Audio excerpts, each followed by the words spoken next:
Salut à tous, aujourd'hui je vous propose une vidéo très simple, je vous propose un blind test entre Unreal, Unity et Blender. Alors l'idée c'est de prendre le même objet, ici une voiture de roller coaster que j'ai modélisée et que j'ai peint dans Substance Painter. Je vais exporter les maps de cet objet dans les différents formats, et puis dans chaque moteur je vais positionner mon objet de la même manière, je vais faire le même turn, et je vais l'éclairer exactement de la même façon, à savoir que je vais mettre une map HDRI en environnement qui va me permettre d'avoir des reflets et qui va me permettre d'éclairer ma scène. Cette map sera toujours placée de la même manière, donc on devrait avoir des rendus très similaires. Donc ce qui m'intéresse de savoir là, c'est déjà est-ce que les rendus seront vraiment similaires? Est-ce qu'on pourra en un clin d'œil se dire tiens, tel rendu, ah bah ouais, c'est du Verray, du Verray. Tel rendu c'est de Unreal, tel rendu c'est du Unity et tel rendu c'est du Blender. Je sais pas du tout et ça m'intrigue beaucoup. C'est pour ça que j'ai fait ce test. Donc c'est parti, je vais vous mettre les 3 vidéos et après à vous de juger, à vous de mettre en commentaire si vous le voulez, vos réponses et puis on va vérifier ensemble le résultat. Allez, c'est parti.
Alors avant de vous donner les réponses, sachez que j'ai soumis ce blind test à un panel de gens éclairés, puisqu'il s'agit d'étudiants en école d'infographie 3D.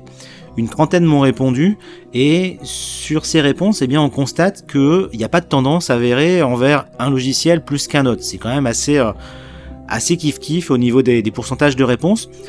Cependant, on remarque quand même que pour la plupart, la vidéo 1 est censée être faite avec Unity.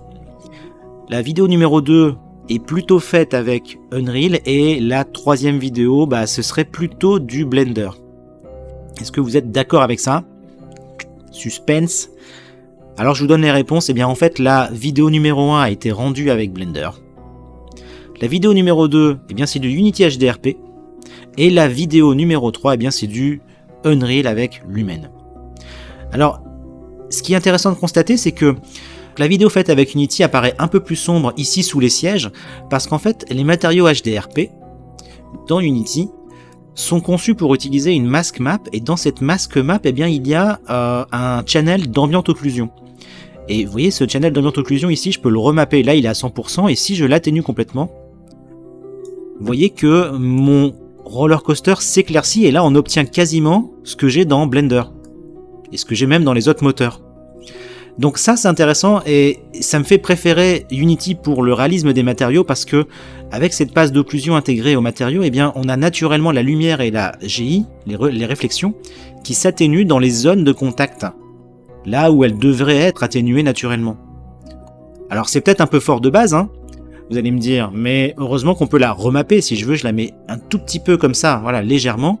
Et donc j'ai un objet qui apparaît plus contrasté et plus réaliste globalement que ce que je constate en tout cas dans les autres moteurs out of the box.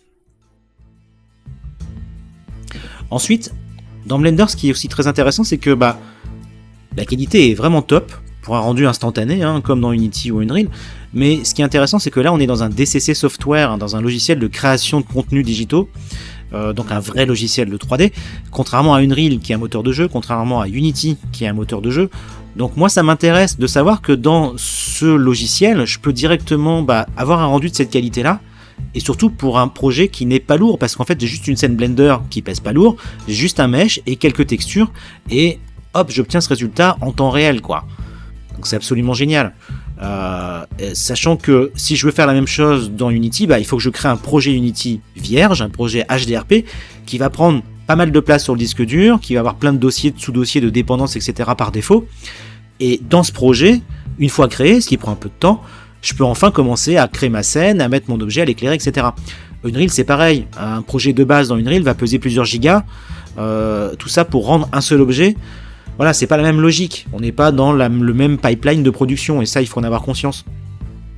Donc je trouve ça intéressant que Blender, un logiciel qui pèse même pas 300 MO à l'installation, qui est gratuit, puisse obtenir ce résultat-là. C'est vraiment très encourageant. Et moi, j'ai très envie d'apprendre Blender pour ça.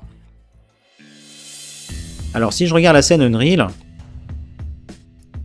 La voici avec mon objet, avec le séquenceur en bas qui me permet de faire tourner mon objet. Eh bien, je suis un peu déçu sur ce test Unreal, sans doute parce que je le connais pas assez. Je suis débutant sur Unreal, comme je suis débutant sur Blender. Toutefois, sur Blender, j'ai quand même réussi, out of the box, à avoir un résultat très qualitatif. Et sur Unreal, je n'y suis pas parvenu. Donc ça m'intrigue beaucoup parce que j'ai utilisé un blueprint ici qui s'appelle BP Light Studio, qui est a priori recommandé pour placer des HDRI dans sa scène. Et j'ai pas réussi à placer la HDRI comme je l'aurais souhaité.